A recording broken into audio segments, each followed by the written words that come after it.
बिस्मिल्लाहिर्रहमानिर्रहीम। हमारा आज का जो चैप्टर है वो है chapter 13, diversity and equal opportunities. ठीक है, डाइवर्सिटी एंड इक्वल अपॉर्चुनिटीज से क्या समझ आ रहा है फिलहाल, क्या लग रहा है, क्या पढ़ने वाले हैं?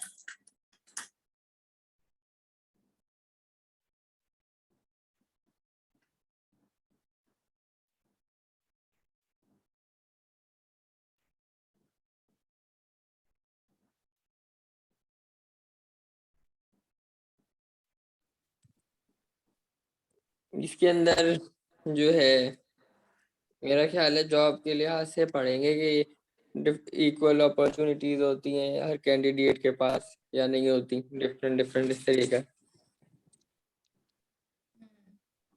डाइवर्सिटी एंड इक्वल अपॉर्चुनिटीज यानी कि डाइवर्सिटी मतलब वैरायटी।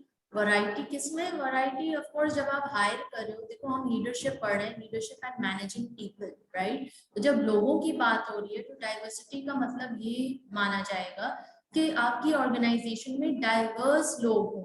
डाइवर्स यानी हर कल्चरल बैकग्राउंड के हों, हर रिलीजन बैकग्राउंड के हों। ऐसा आप फेवरेटिज्म ना शो करें कि आपने अपने ऑर्गेनाइजेशन में सिर्फ क्रिश्चियंस को ही भर लिया है, या आपने अपनी ऑर्गेनाइजेशन में सिर्फ मेल्स को भर लिया है, या आपने अपनी ऑर्गेनाइजेशन में सिर्फ और सिर्फ किसी एक स्किल को रखने वाले लोगों को बहुत ज्यादा हायर कर लिए, because this way it doesn't work.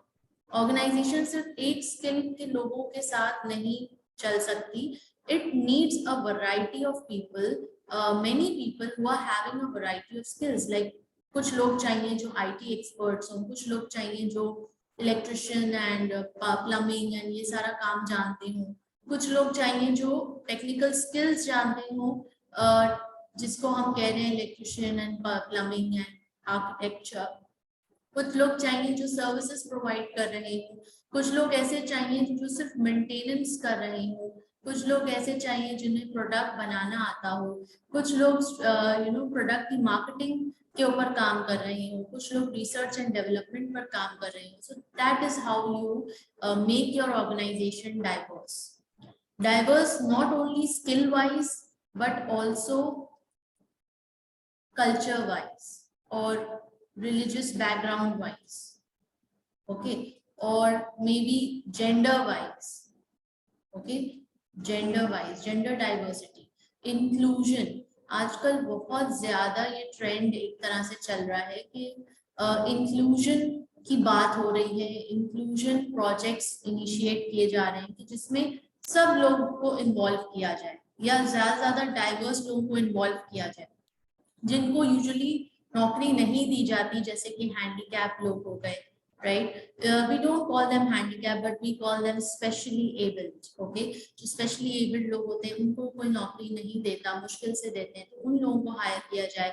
Deaf and डम लोगों को कोई नौकरी नहीं देता, उनको स्किल सेट्स दिए जाए। मोर ओवर हमारे पास फीमेल्स भी थोड़ा सा लेस प्रेफरेंस कैटेगरी में रहती हैं। moreover we have our transgender as well, ठीक है। तो ये सब ह्यूमन रिसोर्स में फॉल इन कर जाते हैं ये तमाम चीजें। अब कैपेबिलिटी तो उस लीडर की है ना कि वो किस तरह से अपने ह्यूमन रिसोर्स को यूज करता है, उससे काम निकलवाता है, उसको स्किल देता है, उसको क्या बोलते हैं, उसको इक्विप करता है, राइट, इक्विप करता है। That is the quality of the leader, okay. And then giving equal opportunities यानी कि डेफिनेटली इक्वल चांसेस देना, चांस देना बड़ा जरूरी होता है। आप बगैर चांस दिए, परफॉर्मेंस देके आप कैसे जजमेंटल हो सकते हैं, या आप कैसे जिसको हमने कल ही एक वर्ड हमने देखा कि which was, what was that word, you become, sorry I am just missing that word, कि जिसमें आप सिर्फ एक तरीके से सोच रहे होते हो, एंड यूजुअली आप सोच रहे होते हो जो आपका पास्ट एक्सपीरियंस रह चुका है, so you are judgemental. There is one more very good word बस जहन में आ नहीं रहा, जैसे ही आता है get back to it. So now equal opportunities. What about the equal opportunities? Equal opportunities is an approach to the management of people at work based on equal access to benefits and fair treatment. Benefits and fair treatment, of course अगर mails को bonus दिया जा रहा है आपकी company में तो females को भी दिया जाना चाहिए। इस बेस पर डिफरेंशिएट नहीं की करना चाहिए कि ओह मेल्स तो ज्यादा काम करते हैं, फीमेल्स तो जो चले जाते हैं हाफ डे करके या व्हाटएवर, ये नहीं करना चाहिए। So that is irrespective of gender, race, ethnicity, age, disability, sexual orientation or religious belief, one must not discriminate. Okay, moving ahead. Why is equal opportunity an issue for employers? ये भाई एक issue क्यों है कि जिसके लिए पूरा chapter ही बना दिया गया? मतलब क्या ये इतनी बड़ी बात है या क्या ये इतनी मुश्किल बात है कि जो एम्प्लॉयर्स को समझ नहीं आ रही कि वो डाइवर्स रखे, वो इक्वल अपॉर्चुनिटीज है, क्योंकि जिसके लिए बकायदा हमें जब हम स्टूडेंट लेवल पे हैं तो हमें ये पूरा चैप्टर पढ़ाया जा रहा है, ऐसा क्यों है? So please read.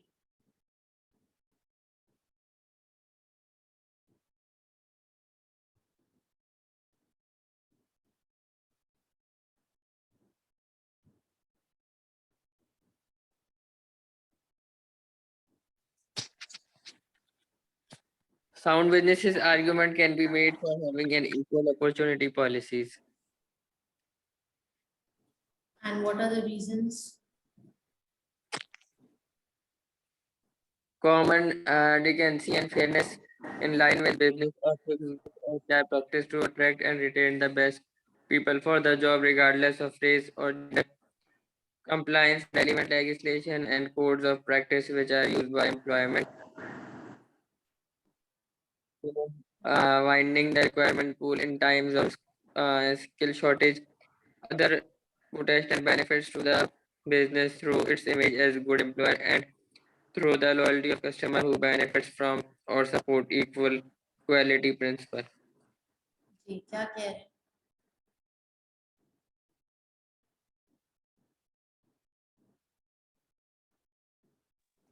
कह रहे हैं कि जो है फेयरनेस होनी चाहिए और गुड एचआर ह्यूमन रिसोर्स की प्रैक्टिस होनी चाहिए कि अच्छे लोगों को जो है जॉब पर रखें और रिगार्डलेस ऑफ रेस और जेंडर और Right. The same features have been discussed over here as we have been discussing them again and again. Reasons argued for adopting non or anti-discrimination measures. Why? What are the reasons that why we need to adopt anti-discrimination measures? Common decency and fairness in line with business ethics. Because ये basic business ethics में fall करती है बात।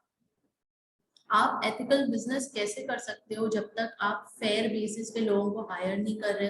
एक बहुत ही talented बंदी आपके पास आई है इंटरव्यू देने, मगर आप उसे हायर नहीं कर रहे because she is a female, and आपका ये बैक ऑफ द माइंड ये एक बिलीफ है कि भाई फीमेल्स तो भाई चली जाती हैं शादी करके, या फीमेल्स जो है वो ज्यादा देर टिक नहीं सकती, या इनके अंदर स्टेमिना नहीं होता, या ये काम नहीं करती। मतलब ये सब क्या है? ये आपके ऑलरेडी बैक एंड पे जिस कंडीशनिंग हुई है। Why? Because we belong to the patriarchal society कि जहाँ पे एक मेल को हमेशा डोमिनेंट दिखाया गया है, हमेशा बोला गया है कि भाई मेल डोमिनेंट रहेगा इस सोसाइटी में।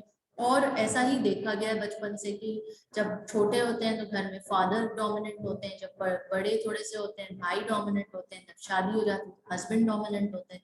तो कहीं पर भी फीमेल को लीड करने का ना मौका मिला ना दिया गया, और इसी बेस पर हमारे जहनों में या यूजुअली लोगों के जहनों में एक छाप है कि भाई लेडीज क्या कर लेंगी, ठीक है, और ये तो लेडीज हैं भाई, हम इनका क्या मर्दों की दुनिया में काम। So they usually don't prefer, but yes, the time is changing and it's more of a, it's becoming an inclusive society, but yes, it will take time because this conditioning has taken or has been there in existence for years and years and years, for decades, for more than decades, right? So इसको change होने में time लगेगा, and that's why we are being taught this chapter. Good HR practice to attract, retain the best people for the job regardless of race and gender. अब America की बात करेंगे तो मैंने थर्ड वर्ल्ड कंट्री की बात की, अब अगर अमेरिका वगैरह की बात करें तो वहां पे भी रेसिज्म था। We think that they are first world country and there is no discrimination over there. No, we are wrong. There is discrimination over there between white and blacks. उनको रंग में अपने ऊपर फख्र है कि भाई हम तो गोरे हैं, और काले जो हैं ब्लैक अमेरिकन या ब्लैक अफ्रीकन, उनको घास नहीं डालते, उनको जॉब नहीं देते, no matter how competent, how much competent they are, no matter how much talented or qualified they are. So they do discriminate as well, despite the fact that they live in the first world country. So basically, it's not about first world or third world country. It's about the human mindset, okay? And wherever there is a human, there is a mindset.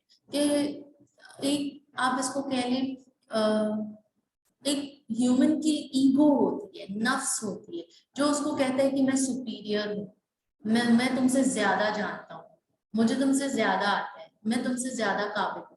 और वो हमेशा इसी को show करने के लिए, जब वो खुद को बहुत ज्यादा बड़ा नहीं शो कर सकता, तो वो दूसरों को क्या करता है, लेट डाउन करता है, वो दूसरों की लेग पुलिंग करता है, वो दूसरों को पुश करता है कि भाई ये आएगा इस पोस्ट के लिए, ये रिप्रेजेंट करेगा आपके इस डिपार्टमेंट को या आपकी फला जगह को।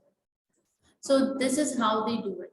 Then compliance with relevant legislation. अब तो गवर्नमेंट ने भी लॉज बना दिए हैं जिसको कंप्लाई करने में ही पता चल जाएगा कि भाई फेयर प्रैक्टिसेस आपको अडॉप्ट करनी पड़ेंगी. And there are codes of practice as well, which are used by employment tribunals. What are employment tribunals, Bilal?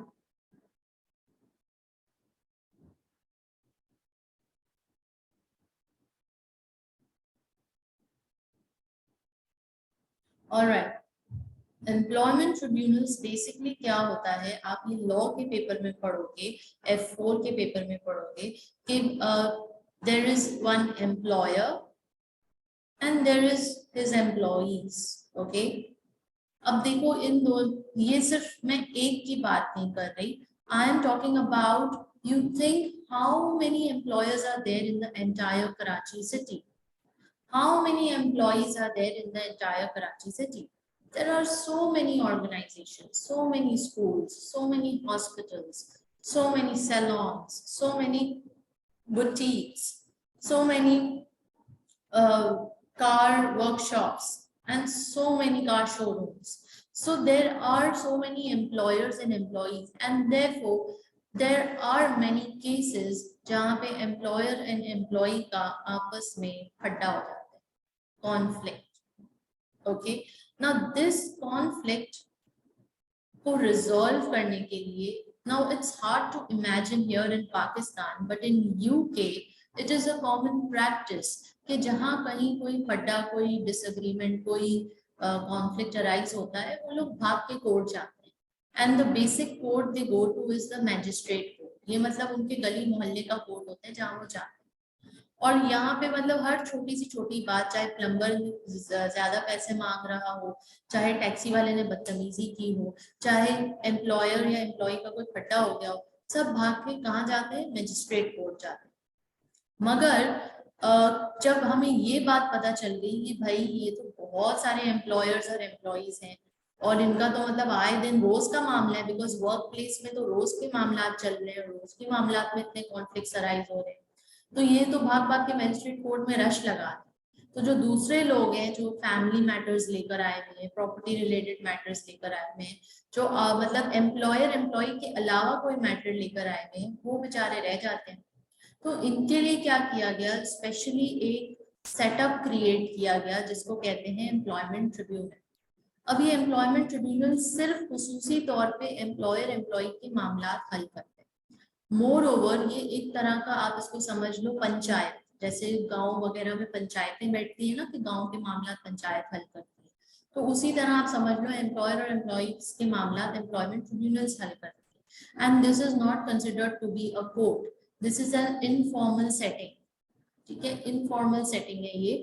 क्यों इनफॉर्मल सेटिंग है? क्योंकि इससे कंपनी का नाम भी नहीं आएगा कोर्ट में, मीडिया में ब्रांड इमेज नहीं खराब होगा, और दूसरा ये छोटे मोटे झगड़े तो चलते ही रहते हैं, कहाँ नहीं होते, घरों में हो जाते हैं। तो फिर जब आप एक ऑर्गेनाइजेशन एक इदारा चला रहे हैं तो इतनी, और जब आप डाइवर्सिटी रख रहे हैं तो हर बैकग्राउंड के लोग, हर शोबे के लोग, हर डिफरेंट डिफरेंट कल्चर्स से आने वाले लोग, हर कंट्री मुख्तलिफ ममालिक से आने वाले लोग, डिफरेंट लैंग्वेजेस बोलने वाले लोग, तो झगड़े तो होंगे, फटे भी होंगे, मिसअंडरस्टैंडिंग भी होगी। तो कहा जाता है कि भैया अपना मामला जो है एम्प्लॉयमेंट ट्रिब्यूनल में हल करवा लो, rather than approaching the court. Court जाओगे, लंबा चलेगा, फॉर्मल बहुत सारी डॉक्यूमेंटेशन करनी पड़ेगी, फिर आपका नाम, आपकी कंपनी ने इतनी मेहनत से आप इस ऑर्गेनाइजेशन को आपने यहाँ तक पहुंचाया है, तो फॉरेन मीडिया पे आ जाएगा, तो this will create a lot of chaos for yourself. So it's better कि आप यहाँ पे हल कर लो. So that is an employment tribunal. Coming back to the points, widening the recruitment pool in times of skill shortages. आप अपने recruitment pool को widen करते हैं, यानी आपने अगर एक एड पोस्ट किया है सिर्फ कराची शहर में, और कराची शहर में स्किल की शॉर्टेजेस हैं, तो आप सिर्फ कराची में नहीं बल्कि ऑल ओवर पाकिस्तान एडवर्टाइज करोगे. फिर हो सकता है आप ऑल ओवर पाकिस्तान में इंटरनेशनल मार्केट में भी एडवर्टाइज करो. So you are increasing your recruitment pool. This will increase your diversity as well as give an equal opportunity for different people to apply for the job. Other potential benefits to business through its image as a good employer and through the loyalty of customers who benefit from support, equality principles. अब क्या है कि जब आप ये इसको follow कर रहे हो तो आपकी एक गुड बुक्स में आपका नाम लिया जाएगा, आपके कस्टमर की नजर में आपकी इज्जत बढ़ेगी, आप एज अ गुड एम्प्लॉयर माने जाओगे, प्लस आपको उसके अलावा भी बहुत सारे बेनिफिट्स हासिल होंगे if you follow the guidelines, and if you comply by the legislation to follow the principle of giving equal opportunity to employers, okay, to employees. Now, moreover, discrimination is of certain types is illegal in UK. कुछ discriminations अगर आप करते हो तो वो illegal मानी जाती है, it becomes a crime, like on sex and marital status, on color, race, nationality, ethnic or national origin, disability, sexual orientation and religious beliefs, and age. अगर इन बातों के ऊपर आपने डिस्क्रिमिनेट किया, आपने नौकरी से मना किया, तो it's illegal, it's a crime considered in UK. Okay. Now there are three types of discrimination. Number one, direct discrimination. Number two, indirect discrimination. And number three, victimization. Yes, Bilal, please read.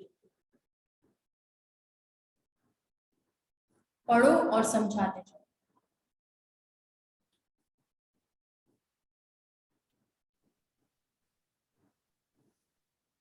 Direct discrimination occurs when one interested group is treated less favorably than another. Except for exempted cases, it is unlikely that a prospective employer will practice direct discrimination without being aware of it. क्या कह रहे?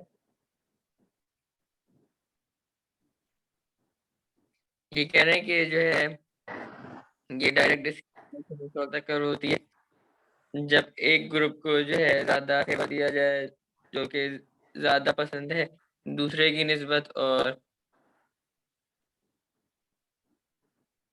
और ये भी वजह अक्सर ऐसा होता है कि उसको जो है अवेयर नहीं होता डिस्क्रिमिनेशन के लिए, direct discrimination.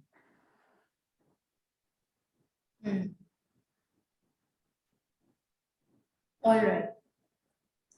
Direct discrimination is खुल्लम खुल्ला तादाद. अब फॉर एग्जाम्पल आप स्टूडेंट हैं और आप मेरी क्लास ले रहे हैं, ऑनलाइन क्लास ले रहे हैं, यहाँ पे अभी मेरे पास अगर 3-4 स्टूडेंट्स और हों और मैं 5 स्टूडेंट्स की क्लास ले रही हूँ और मैं 3 का तो बार बार नाम ले रही हूँ, 2 का तो नाम ले ही नहीं रही. मैं बोल रही हूँ बिलाल, फैजान, किंजा, और जो बाकी 2 बच्चे हैं उमैर और हमाद, मैं उनका नाम ले ही नहीं रही जानबूझ के. भाई क्यों? ये तो खुल्लम खुल्ला डिस्क्रिमिनेशन है ना. जब मैं आप लोग से क्वेश्चन कर रही हूँ तो मैं उन 2 बच्चों से क्यों नहीं क्वेश्चन कर रही? This is direct discrimination and it is unlikely, यानी बिल्कुल मतलब ऐसा पॉसिबल नहीं है कि एम्प्लॉयर जो है अनअवेयर हो इस डिस्क्रिमिनेशन के बारे में. यानी टीचर जानबूझ के 2 बच्चों को निग्लेक्ट कर रहे हैं, इग्नोर कर रहे हैं, और ऐसा बिल्कुल मुमकिन नहीं कि वो ऐसा मतलब अनजाने में कर रहे हैं. अनजाने में तो नहीं होता ना. जब आप 3 बच्चों का नाम ले रहे हो तो 2 आपको नहीं पता कि आपकी क्लास में 5 बच्चे, right? So that is direct discrimination. Now what is indirect discrimination? पढ़िए. Indirect discrimination occurs when a policy or practice is clear in but discriminatory is operation. For example, requiring all applicants to be clean shaven would put members of some religious groups at a disadvantage. Another example would be policy of preventing staff working part-time. Those with children or family responsibility could be disadvantaged. क्या कह रहे हैं? इसमें कह रहे हैं कि जो है वो अगर सारे एप्लीकेंट तो शेव कर लें तो उनमें से जो कुछ होंगे जिनके रिलीजियस में शायद माना होगा उनके लिए नुकसानदेह। दूसरी एग्जांपल में कह रहा हूँ कि स्टाफ को ओवर टाइम का या पार्ट टाइम करना है, लेकिन जिनकी फैमिलीज हैं बच्चे हैं उनके लिए जो है ये मसला है, करना डिसएडवांटेज है। क्या कह रहे हो? सही कह रहे हो। ऐसा ही है कि जब आप मतलब इसमें बेसिकली फर्क क्या है डायरेक्ट और इनडायरेक्ट में, कि डायरेक्ट आपने खुल्लम खुल्ला मतलब किया, ठीक है ना। इनडायरेक्ट में अब आपने कोई ऐसा एडवर्टाइजमेंट में कोई ऐसा रूल, ऐसी पॉलिसी, या आपने बोला कि हमें आप प्रेफरेंस फॉर आप preferable age group is 30 to 35 years की हमें नौजवान की तलाश है। भाई 29 का अगर कोई शख्स है तो उसका क्या कसूर है, 36 का अगर कोई शख्स है तो उसका क्या कसूर। तो ये एक तरह से पॉलिसी बना के इनडायरेक्टली आप डिस्क्रिमिनेट कर रहे हो। फिर आप इस बेस पे नौकरी पे नहीं रख रहे कि भाई कोई पार्ट टाइम काम करेगा तो मतलब हम उसको नहीं रखेंगे, फैमिली जाहिर है जिसके बच्चे हैं, फैमिली है। आपने बोल दिया कि हमें वो एम्प्लॉयज चाहिए जो मैरिड ना हो, वी वांट अनमैरिड कैंडिडेट्स, ठीक है। अनमैरिड का मतलब है कोई जिम्मेदारी ना हो, तो फिर कोई जिम्मेदारी ना हो तो ये तो फिर अनफेयर हो गया ना। आपने तो सिर्फ एक सेक्शन ऑफ द सोसाइटी को आपने favour through your policies. Now this is indirect discrimination. भाई अब ये देखो ना, what is this falls under person specification. Is this the job specification? Is this the job design? Is this the job description? No, ये job की requirement नहीं है, ये उस पोस्ट की रिक्वायरमेंट नहीं है, ये उस जॉब या उन टास्क की रिक्वायरमेंट नहीं है, बल्कि ये एम्प्लॉयर की रिक्वायरमेंट है, पर्सन स्पेसिफिकेशन। ये एम्प्लॉयर ऐसा चाहता है। जॉब तो होगी कोई, भाई के ऑफिसर की होगी, या कोई अकाउंटेंट की होगी, या कोई ऑडिटर की होगी। तो जॉब तो ऐसा रिक्वायर नहीं करे कि आपकी उम्र 30 to 35 होनी चाहिए। जॉब की तो रिक्वायरमेंट नहीं है, तो जॉब को क्या फर्क पड़ता है तुम मैरिड हो या अनमैरिड। तुम्हारा अगर तुम्हारे 8 घंटे की ड्यूटी है सुबह 10 से 5, 10 से 5 होने चाहिए, बस खत्म। क्या फर्क पड़ता है तुम शादीशुदा हो या ना हो, क्या फर्क पड़ता है तुम 30 साल के हो या 29 साल। So that's indirect discrimination. Then victimization.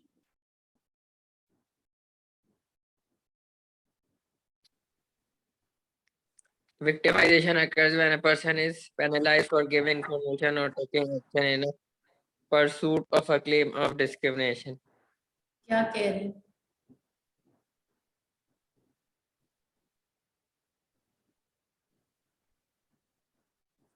पता नहीं, समझ में नहीं आया। Victimization occurs when a person is penalized. Penalized यानी उसको सजा दी जा रही है, पेनल्टी कराई जा रही है, for giving information or taking action in pursuit of a claim of discrimination. अब एक शख्स है, ठीक है, वो आया जॉब के लिए, या इसको हम यूं समझ लेते हैं कि आप लोग 5 स्टूडेंट्स बैठे हुए हो, ठीक है। अब 5 स्टूडेंट में से 3 स्टूडेंट्स को तो मैं बड़ी तवज्जो दे रही हूँ, उनसे क्वेश्चन आंसर भी कर रही हूँ, उनसे पूछ रही हूँ समझ आया कि नहीं आया, और 2 स्टूडेंट्स को मैं इग्नोर कर रही हूँ। तो अब ये 2 स्टूडेंट जाहिर है इनको फील तो होगा ना, तो ये फिर मेरी रिपोर्ट तो करेंगे ना, ये मुझे रिपोर्ट करेंगे ईसार एडमिन में कि भाई ये आपकी ये जो टीचर है ये हमें तवज्जो से नहीं पढ़ा रही है, वी आर नॉट सेटिस्फाइड, या ये जो है दूसरे बच्चों से तो पूछ रही होती है हमें इग्नोर करती है, हम अगर हैंड भी रेस करते हैं सवाल का जवाब भी देना चाहते हैं तो बिल्कुल हमें जैसे कि हम मौजूद ही ना। तो ये अब इन्होंने रिपोर्ट कर दी, रिपोर्ट की, और ये इसार एडमिन ने मुझे बोला एज अ ट्यूटर कि भाई आप क्या कर रही हैं क्लास में, व्हाट आर यू डूइंग। तो अगर आपको अपनी नौकरी प्यारी है तो जरा तमीज से पढ़ाएं। अब मुझे आ गया गुस्सा। मैंने कहा अच्छा बच्चों, तुम लोग ने मेरी कंप्लेंट की है ना, आ जा बेटा क्लास में। अब मैं हर सवाल तुमसे पूछ रही हूँ, हर सवाल तुमसे पूछ रही हूँ, हर सवाल इन दो बच्चों से पूछ रही हूँ। इनको टारगेट कर लिए, इनको हर चीज में ताना देना, स्कोल्ड करना, हर चीज में जलील करना, इनसे असाइनमेंट, इनको भर्ती भर्ती असाइनमेंट देना। Now this is called victimisation. Victim बना लिया ना मैंने इनको, डायरेक्ट टारगेट कर दिया। And they are being penalized. Why? Because they reported me. That is victimization. I hope it is clear.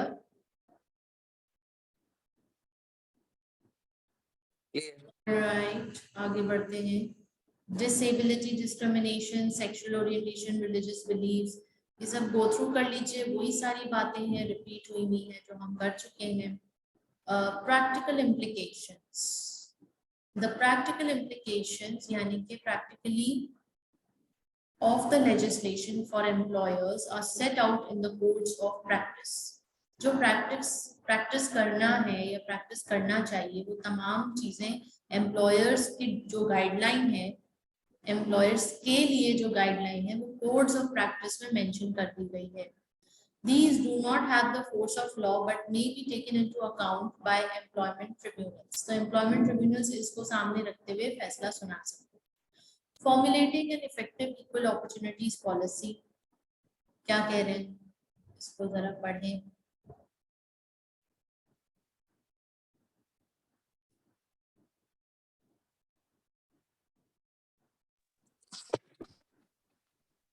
Many organizations now establish their own policy statement or practice on equal opportunity apart from another analyzed statement of the organization position may provide some protection in the event of complaints.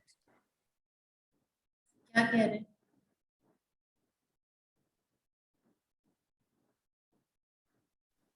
ये कहना कि बहुत सारी organisations ने जो है वो अपनी पॉलिसी से करवा ली है और code of practice on equal opportunity बनाई है, और ये जो है यानी कि ना ये प्रोटेक्ट करती है कंप्लेंट से.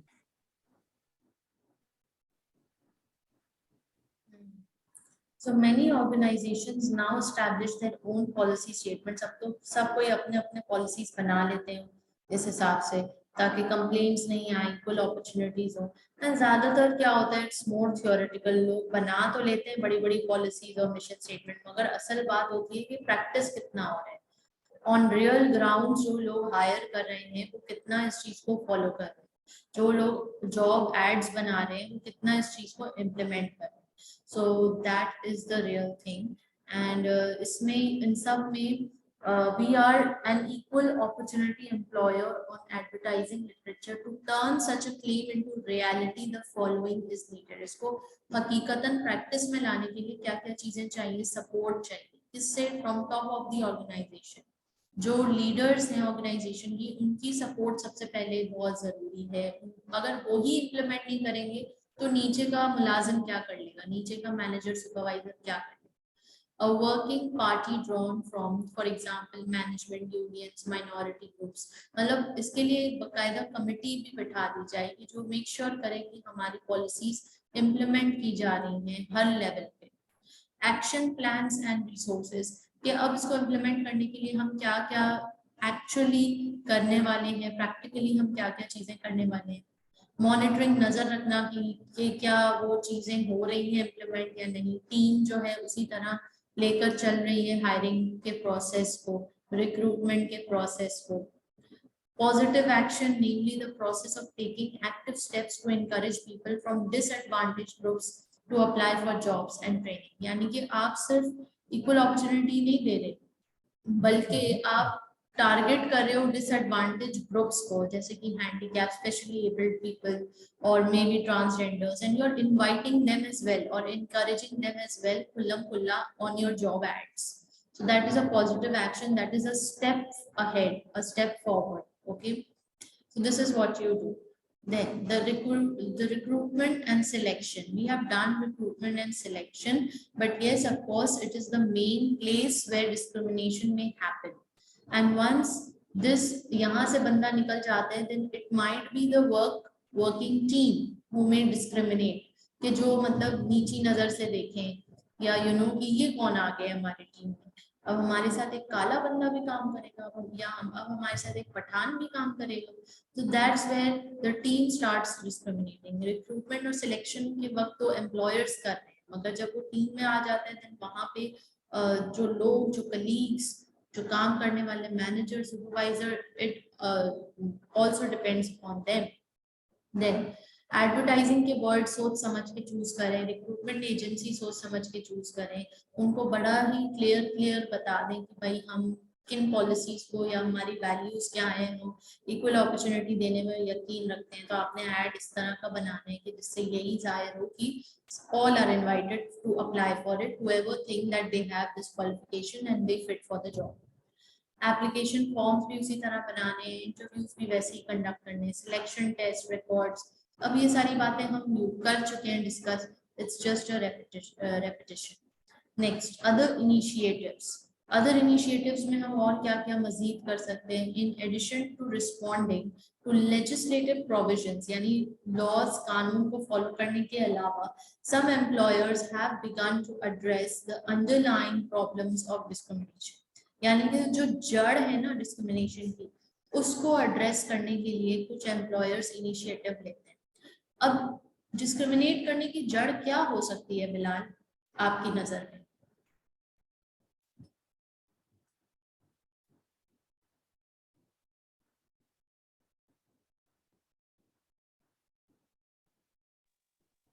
जिसको डिस्क्रिमिनेट कर रहे हैं पसंद नहीं होगा। क्या? जिसको डिस्क्रिमिनेट कर रहे हैं वो पसंद नहीं होगा। जिसको डिस्क्रिमिनेट कर रहे हैं वो पसंद नहीं होगा, नहीं, मगर मैं आपसे ये पूछना चाहती हूँ कि लोग आखिर डिस्क्रिमिनेट करते ही क्यों हैं, उसकी क्या वजह, जड़ क्या है, बैक एंड पे प्रॉब्लम क्या है? क्योंकि जब तक जड़ से मसाइल को ठीक नहीं किया जाएगा, मसले को ठीक नहीं किया जाएगा, ये तो रहेगा, आप जितनी मर्जी पॉलिसीज बना लो, जितने मर्जी कानून नाफिज कर लो, कहीं ना कहीं डिस्क्रिमिनेशन हो ही जाएगी जब तक आप जड़ को एड्रेस नहीं करोगे।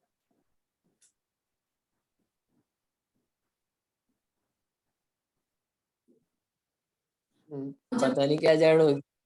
आप मुझे बताओ ना, घर में अपनी रियल लाइफ में कभी आपने डिस्क्रिमिनेशन देखी? कभी आप इस चीज से गुजरे हो? नहीं। नहीं? अच्छा, अभी मैं पूछूंगी ना फिर पता चलेगा। कभी भाई बहनों में नहीं डिफरेंशिएट किया? कभी पेरेंट्स ने, कभी कोई झगड़ा लेकर गए हो, मम्मी ने बहन की साइड ली हो और आपको फील हो ये गलत है, ये अनफेयर है, आप उसकी साइड ले रही हैं? ये हुआ है ना? What is this? This is discrimination, right? तो मे बी आप बिल्कुल सही हो किसी सिचुएशन में, मगर साइड आपकी बहन की ली जा रही है, क्यों? भाई बहन है ना, छोड़ो, तुम भाई हो, लड़के हो, समझो बात को, क्या हो गया? और बाजूकात कुछ फैमिलीज में बहनों की साइड छोड़ के भाई की साइड ली जा रही होती है, बहनों को बोला जा रहा है तुम बड़ी हो, समझदार हो, छोटे भाई से क्या तुम मुकाबले करोगी अब? ठीक है, तो ये क्या है? डिस्क्रिमिनेशन है। अब ये डिस्क्रिमिनेशन की जड़ क्या है? हो सकता है कभी स्कूल में भी ऐसा हुआ हो कि टीचर का कोई फेवरेट स्टूडेंट हो और वो टीचर, मतलब आपने भी बड़ा अच्छा काम किया मगर टीचर ने आपको उतनी शाबाशी नहीं दी जितनी दूसरे बच्चे को दी। ठीक है, तो ये छोटी छोटी डिस्क्रिमिनेशंस हैं जो हम देखते आते हैं अपनी जिंदगी में। इसके अलावा अगर हम सोचें, जरा गौर और फिक्र करें, तो डिस्क्रिमिनेशन के पीछे जो जड़ है वो दरअसल माइंडसेट। ठीक है, माइंडसेट। और माइंडसेट कैसे बनता है? कंडीशनिंग हो जाती है। और कंडीशनिंग कैसे होती है? कंडीशनिंग बचपन से होती है। कंडीशनिंग चाइल्डहुड, कंडीशनिंग में जो रिस्पॉन्सिबल फैक्टर्स हैं, फैमिली, फिर सोसाइटी। ज्यादा पुरानी बात नहीं करूंगी, हमारी जो पिछली जनरेशन है, लाइक मेरी नानी, माशाल्लाह वो बाहयात है, ठीक है, तो मेरी नानी और नाना की जो जनरेशन है और उनके जो मतलब उस एरा के जो लोग थे, उनमें काफी ये था कि लड़कियों को बहुत मतलब समझा जाता था कि भाई ये इनको तो अपने घर जाना है, ठीक है ना, तो इनको ज्यादा ना पढ़ाने की जरूरत है ना इनको पढ़ने की जरूरत है, और इनको जरा मतलब छुपा के रखो, छुपा के यानी हिफाजत से रखो, ठीक है ना। और लड़कों पे फोकस किया जाता था, बेटों पे फोकस किया जाता था, उनको पढ़ाना लिखाना, उनको पॉलिश करना, उनको अपॉर्चुनिटीज देना कि वो अपनी लीडरशिप स्किल्स को एनहांस करें, उनको मौके देना कि वो घर के बाहर जाके कोई स्पोर्ट्स या कोई एक्टिविटी ज्वाइन करें। लड़कियों का बिल्कुल ऐसा कोई सीन नहीं था, और ये मैं बहुत पुरानी बात नहीं कह रही, I have gone through this as well in my childhood. Like you know, मेरे नाना का फोन आता था एंड मैं उठाती थी, माय नाना वाज लाइक, ओ हमजा से बात करो, Hamza is my brother, okay, and he is younger, he is 5 years younger than, and मैं फोन उठा रही हूँ विदाउट आई एम सेइंग सलाम, अस्सलाम वालेकुम नाना जी कैसे हैं आप, ही इज सेइंग हमजा से बात करो without even replying to my salaam. How discriminating is that, and how bad one can feel when gone through this experience, right? So ये होता था, और ये कैसे, अब ये उनका कसूर नहीं था, उन्होंने अपने बचपन में यही देखा, उनकी माइंडसेट, उनका कंडीशनिंग ऐसे ही हुआ था कि उनके चाइल्डहुड में यही अपब्रिंगिंग थी, उनकी फैमिली और उनकी सोसाइटी और वो जिस दौर में जी रहे थे उसमें ऐसा ही होता था। It was pretty normal, it was nothing unusual, but yes it's a discrimination. तो बहुत लोग अनजाने में अपनी कंडीशनिंग की वजह से डिस्क्रिमिनेशन कर जाते हैं और ये महसूस नहीं कर पाते कि भाई ये कितना बुरा लगता है, या इट इज सो मीन और it is so unfair and this is not right. More, and also there are what is responsible, the values behind this, right? तो अगर अब वैल्यू सिस्टम चेंज हो रहा है, इक्वालिटी बोला जा रहा है, वुमेन अपने हक के लिए लड़ रहे हैं, सब एक ही प्लेटफॉर्म में आना चाह रहे हैं, अब दौर चेंज हो गया है, बहुत सारी चीजें चेंज हो गई, तब्दील हो गई, but it's over the time, right? तो अंडरलाइन डिस्क्रिमिनेशन माइंडसेट को आप कोई कैसे चेंज कर सकता है बेटा? अगर आपके कंपनी में, जाहिर है कंपनी में तो एक मिक्स ऑफ लोग काम कर रहे होंगे, कुछ बहुत ही सीनियर लेवल पे होंगे और कुछ अभी जूनियर लेवल पे होंगे, जो सीनियर लेवल पे होंगे may be they are crossing the 60s, तो ऑफ कोर्स ये जनरेशन का माइंडसेट और जो अभी नई जनरेशन आ रही है 20s में जो है, उसका माइंडसेट बिल्कुल डिफरेंट होगा, right? They won't be more acceptable, they won't be more tolerant, but yes, these people will be more acceptable or accepting or tolerant, right?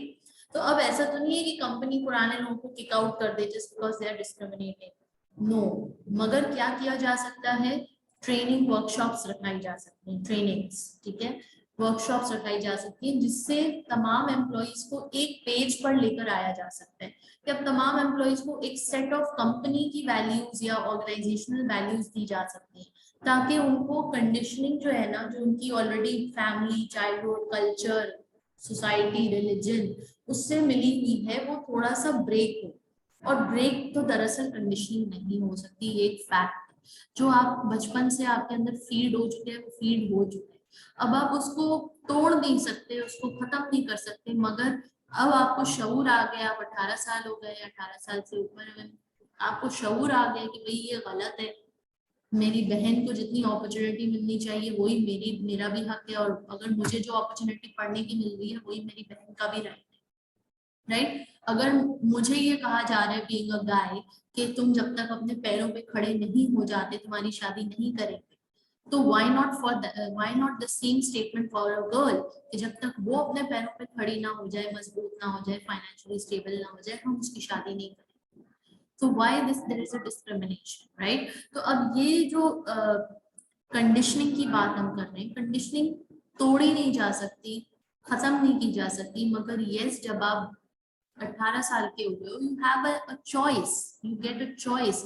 To recondition yourself, to recondition yourself, to rewire your brain, to revisit your values, to revisit your beliefs, to question them, and then to check whether they are good to follow or not, whether you agree with them internally or not, and then you can always recondition yourself, that is an option. आप एक के ऊपर एक layer चढ़ा सकते हो, conditioning एक बचपन की हुई भी है, आप उसको चेंज नहीं कर सकते। जो कुछ बचपन में आपने सुना, आपको माहौल मिला, आप उसको बदल नहीं सकते और आप उसको अपने दिमाग से निकाल भी नहीं सकते। अब जैसे एक डायलॉग अक्सर लड़कों को एक जुमला बोला जाता है विच इज कि लड़के रोते नहीं, राइट? इट्स अ जुमला, राइट? It's a statement. अब ये तुम्हारे दिमाग में अगर चिपक गया है बचपन से, तुम्हारी खाला फूफी और हर कोई ने तुम्हें यही सिखाया है कि लड़के रोते नहीं है, मगर तुम्हें रोना आता है, तो तुम्हें अंदर से गिल्ट फील होता होगा कि यार मुझे क्यों रोना आता है, मैं तो लड़का हूँ, मुझे तो लड़के रोते नहीं। But then when you grow up, you come and you enter the world, you see people around you, and it's okay to cry. It's very human to cry. And then you recondition yourself. मगर वो जुमला तुम्हारे दिमाग से मिट नहीं सकता, मगर उसकी आवाज जो बहुत लाउड है इस वक्त, रिकंडीशन करके तुम उस आवाज को बिल्कुल मध्यम कर सकते हो और अपने ऊपर एक नया लेयर कंडीशन का चढ़ा सकते हो, that it's human to cry and it is good to cry. It means you have feelings. It means you are alive. So that is how you recondition yourself and you rewire yourself. तो अब employers ये कोशिश कर सकते हैं कि वो अपने एम्प्लॉयज को इस तरह से करें, और वो किस तरह होगा? वो तरबियती सेशंस रखवा के होगा, वो ट्रेनिंग के सेशंस रखवा के होगा, ठीक है, वो एक्सपोजर देके होगा, वो क्वेश्चन करके होगा, मे बी वो थोड़ा सा उनको झंझोड़ें, एक डिपार्टमेंट से दूसरे डिपार्टमेंट में शिफ्ट करें, ताकि उनको थोड़ा सोचने का मौका मिले, अपनी सोच बदलने का मौका मिले. But if still they are doing the same thing, then unfortunately they will have to give, follow some strict agenda, or let them know that this is not acceptable, this is not one of the values that our organization believes in or follows, right? Okay, measures such as the following may be used as positive action initiatives. Positive action initiatives में क्या-क्या चीजें आ रही हैं? Putting equal opportunities higher on the agenda, flexible hours, career break or return to work, fast tracking school leavers, training for women returners, awareness training, counseling and disciplinary policies, and positive action. ये तमाम वो चीजें हैं जिसके जरिए वो employees को help out कर सकते हैं to recondition themselves, to change the mindset and discrimination को ब्रेक कर सकें from the roots. Okay, then diversity पढ़िए.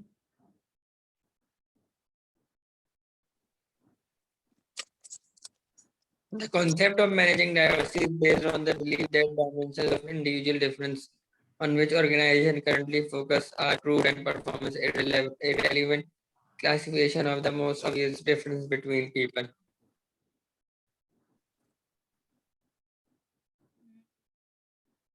क्या कह रहे हैं?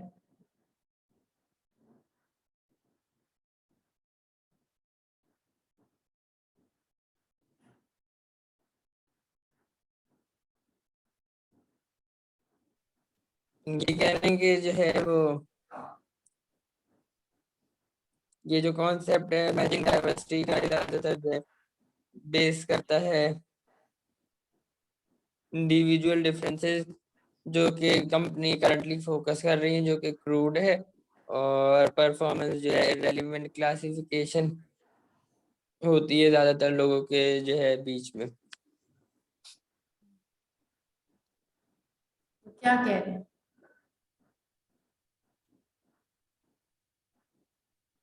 राइट, डाइवर्सिटी मतलब आपने बहुत सारे इंडिविजुअल्स अलग अलग जगह से, अलग अलग सिटीज से, प्लेसेस से, रिलीजन से आप शामिल कर रहे हैं लोगों को, which is diversity, creating diversity. Managing diversity, of course it's difficult to manage diversity, क्योंकि जितने डिफरेंट लोग होंगे अलग अलग जगह से, अलग अलग लैंग्वेजेस बोलने वाले, तो थोड़ा सा मुश्किल तो होगा, खड्डे भी होंगे, कॉन्फ्लिक्ट्स भी होंगे, और कुछ कंडीशनिंग, कुछ माइंडसेट्स मैच भी नहीं करेंगे.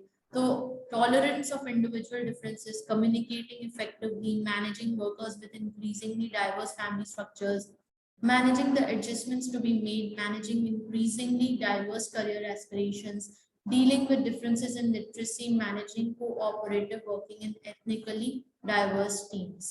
ये सब आपको manage करना पड़ेगा. Now what do? You make a diversity policy Analyze your business environment. You see internally does the diversity of the organization reflect the population in its labor market, या फिर externally does the diversity of the workforce mirror that of the customer base. अब इसमें बता रहे हैं कि business environment को analyse करो, यानी कि आपका बिजनेस एनवायरनमेंट कैसा है, क्या इंटरनली बहुत डाइवर्स है या फिर आपका जो कस्टमर बेस है वो बहुत डाइवर्स है, कि मतलब आप जो प्रोडक्ट्स बना रहे हो अलग अलग मुख्तलिफ कस्टमर्स के लिए बना रहे हो, चाहे बूढ़े हैं, बच्चे हैं, खवातीन हैं, मर्द हजरात हैं, तो हर किस्म हर तरह के लोगों के लिए आप बना रहे हो प्रोडक्ट्स, तो ये एक्सटर्नली डाइवर्स होना हो गया। इंटरनली यानी आपके अंदर आपने आपके ऑर्गेनाइजेशन में जो वर्कफोर्स है, जो एम्प्लॉइज है, वो डिफरेंट कल्चर्स को बिलोंग करते हैं। Define diversity and it's business benefits, define करें उसको। Introduce diversity policy in corporate strategy, embed diversity in core HR processes and system. Basically बात सारी वही है घूम फिर के कि भाई अपने पास अलग अलग मुख्तलिफ स्किल सेट और मुख्तलिफ कल्चर, मुख्तलिफ वैल्यूज के लोगों को हायर करें ताकि फ्रेश माइंड आए ऑर्गेनाइजेशन में, नया अंदाज आए सोचने का। And more over diversity is good, it's inclusion, it will help your organization to stay in the good books and to grow and to innovate and to proceed further. Okay, diversity का जो सिर्फ एक एक वाहिद मकसद पता है क्या होता है, एक जो बेसिक मतलब जिसके लिए डाइवर्सिटी पे इतना एम्फसाइज किया जा रहा है वो इसलिए ताकि ह्यूमैनिटी एट लार्ज को जोड़ा जाए, यूनाइट किया जाए। अभी हमारे कराची शहर में ही देख लो ना, पठान है, सिंधी है, उर्दू स्पीकिंग है और पंजाबी है, बहुत सारे लोग यहाँ पे रहते हैं। तो जब लोग एक दूसरे के साथ काम करते हैं वर्क प्लेस में, उनको ये रियलाइज होता है कि भाई हम सब at the end of the day इंसान हैं, हम ये इस पे क्यों नहीं मुत्तफिक हो जाते और एक पेज पे आ जाते कि तू भी इंसान, मैं भी इंसान, तू भी मिट्टी का पुतला ते मैं भी मिट्टी का पुतला, तेरे विच भी वनफख्तु फीही मैं रूही ते मेरे विच भी वनफख्तु फीही मैं रूही, तेरे विच भी खुदा ने अपना नूर अपनी रूह फूकी और मेरे अंदर भी खुदा ने अपना रूह और अपनी रूह। ठीक है, तो फिर फर्क कहाँ हुआ? फर्क बस इतना सा है कि जैसे फर्क बस ये है कि जैसे कश्मीरी चाय एक नॉर्मल चाय से मुख्तलिफ होती है, एक इलायची वाली चाय एक ग्रीन टी से मुख्तलिफ होती है, या फिर एक मसाला चाय जिंजर टी से मुख्तलिफ होती है। और ये सब at the end of the day है क्या? They are tea and the ingredients are the same, right? The only difference is the flavour, that's it. आपका अपना फ्लेवर है, मेरा अपना फ्लेवर है, मगर है तो हम चाय पे, बस इतना ही फर्क है हम में और तुम में। तो इस चीज को जानने के लिए, पहचानने के लिए डाइवर्सिटी को बहुत इनकरेज किया जाता है। मोर ओवर ऑर्गेनाइजेशंस को इससे फायदा ये होता है कि भाई थोड़ा फ्रेश आइडियाज आ जाते हैं मार्केट में, ठीक है, fresh ideas from different employees. ठीक है, फिर दूसरा ये हो जाता है कि इनोवेशन, जाहिर है फ्रेश आइडियाज आएंगे तो कुछ नया ही बाहर निकल के आएगा। एंड देन जब आप इन्वॉल्व करते हो फॉर्म के तमाम सेक्टर्स को, तो kind of eight the end of the day products and service तो कस्टमर्स ही खरीद रहे हैं ना, तो वो बड़ी खुशी से खरीदते हैं कि अच्छा हमारी यहाँ बड़ी अच्छी कंपनी है, यहाँ तो हमारे फैमिली का भी बंदा हायर्ड है, और मतलब तो लोग पसंद करते हैं कि जहाँ पे इंक्लूजन हो, जहाँ पे फेयर अपॉर्चुनिटीज दी जाए, जहाँ पे डाइवर्सिटी हो, right? So that's secondary reason, but the main primary reason is this. Any questions till here? No. Okay. All right, आज यहीं तक रखते हैं, and then see you on Monday inshallah with a new chapter. And please let me go through this. So अब हमारे कौन कौन से चैप्टर्स हो गए? ये हो गए, ये हो गए, ये हो गए, right? We have done 3 and we are left with 1, 2, 3, 4 and I've asked you to read this yourself. ठीक है, अब वीकेंड आ रहा है, फ्राइडे सैटरडे संडे आ रहे हैं, 3 दिन है, आपने हर रोज एक दिन ये चैप्टर पकड़ लेना है, एक दिन ये चैप्टर पकड़ लेना है, एक दिन ये चैप्टर पकड़ लेना है, और इसको आपने खुद से करना है। जो चीजें नहीं समझ आ रही हो उसको अंडरलाइन कर ले, मार्क कर ले, ठीक है। तो इंशाल्लाह coming week might be our last week of the course, Monday Tuesday Wednesday Thursday, यानी 28 तारीख तक इंशाल्लाह ताला हम कोशिश करेंगे कि हमारा सिलेबस कंप्लीट हो जाए। अगर कुछ रह जाता है तो हम मजीद 30 तारीख को विच इज सैटरडे हम एक एक्स्ट्रा क्लास रख लेंगे और मुकम्मल कर लेंगे चीज़ों को।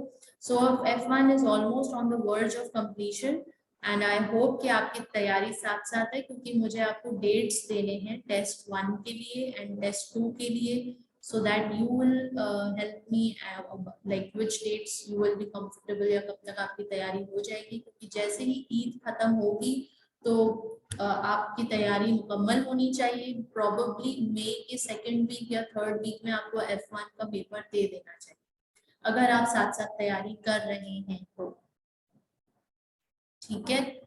बिलाल, साथ साथ तैयारी कर रहे हो या नहीं? अभी पढ़ना ही नहीं स्टार्ट किया?